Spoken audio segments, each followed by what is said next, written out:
Hey guys, welcome to Money and Banking. It's a cool week. Uh, we're pausing the macro feel right now. Okay, the last couple weeks have been, hey, here's all the things macroeconomists are interested in. Then here's the business cycle model. Then here's how we use the federal government to manipulate the business cycle. Pause, Money and Banking. Next week we'll go back to manipulating the business cycle. Okay, but for now, we need to talk about money and where it comes from.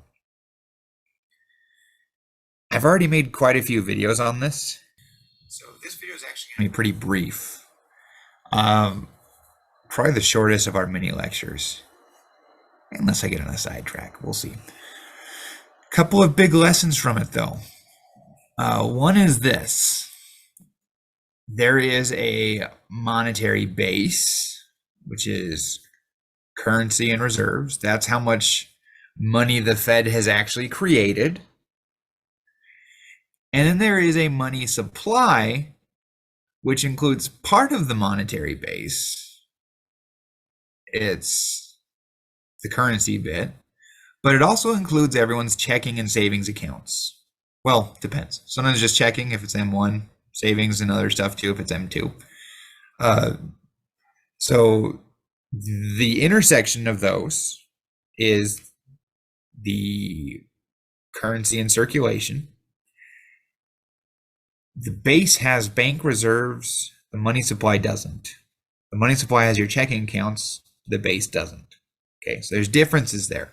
The Federal Reserve has complete control over the monetary base. They make that stuff. But the money supply is usually a lot bigger than that. And it's created by banks. Right? Because when a bank, how does a bank make money? Where do they come from? They make money in a couple of ways. I'm going to ignore banking fees and stuff like that right now. I'm going to talk about like the traditional bank. They make money on loans. When they give you money to pay for school, or they give you money to pay for a car, or they give you money to buy a house, or whatever it may be, when they give you a bunch of money, you're going to pay it back with interest. And that's where banks make their money. So, where do they get the money to do that, though? They get it from reserves.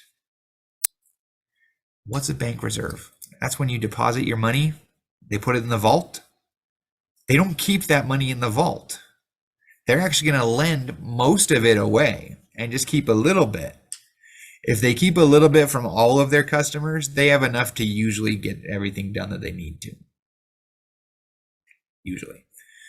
And they're going to lend out some of it. I think the requirement in the US is about 10% they have to keep, and they can lend out up to 90%. And they're going to loan that money out. And that money that they loan out, let's take the scenario of building a house. If they loan out enough money to build a house, that goes to other people's incomes, their paychecks. There's construction workers getting paid. There's contractors getting paid. There's real estate workers getting paid. Like, that money becomes people's paychecks. It goes into their banks. And their banks are going to lend out most of their money too. And so the dollar that I deposited, first it went to part of a house. Then it went to these people, and it's going to go to whatever the bank lends for the next person. And it's going to go around and around. And voila, money is created. All right. That's where it comes from. So the Fed makes the base, and the banks use part of that base, reserves, to make a lot more of it. So I have description videos on all that stuff. We can get into more detail later. The purpose of this chapter is to explain where money comes from and how the Fed can be involved, because it's going to have big impact on what kinds of policies we can do from a monetary standpoint.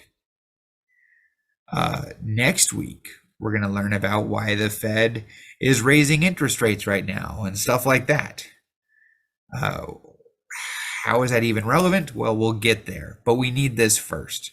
It has to do with the Fed manipulating the money supply, because the Fed can do all kinds of regulations where they can regulate banks. For instance, they can change the required reserve ratio, they can change discount rates and all kinds of other stuff. Okay, they can do that. And they can also buy and sell stuff from banks. You're going to learn a lot about bank balance sheets this week and the assets and liabilities that banks hold. And it's going to be pretty interesting or terribly boring. Kind of depends on how your brain works. But it's important either way. One, you got to survive this class. Two, you're probably going to work for some sort of institution somewhere that has a balance sheet. Three, you're probably going to be relevant. You're probably going to do something adjacent to a bank at some point when you buy a car or a house. It's good to know like what's going on behind the scenes. It's good to know why they do what they do. It's good to know why the government does what it does. Maybe you're like agnostic about all that, but I think it's interesting. So, it also, okay, if you can learn like about the economy and stuff, maybe you can learn like something about how you want to vote. I'm not going to tell you how you should vote. People can vote for whatever they want to. It's not my business. But you should at least do it from a position of intelligence and research and knowledge. It's a good thing. Anyway, let's see. I think our technical videos actually cover everything else I wanted to say about this chapter. Yeah, money, man. It's a thing. Good luck, guys. Happy econing.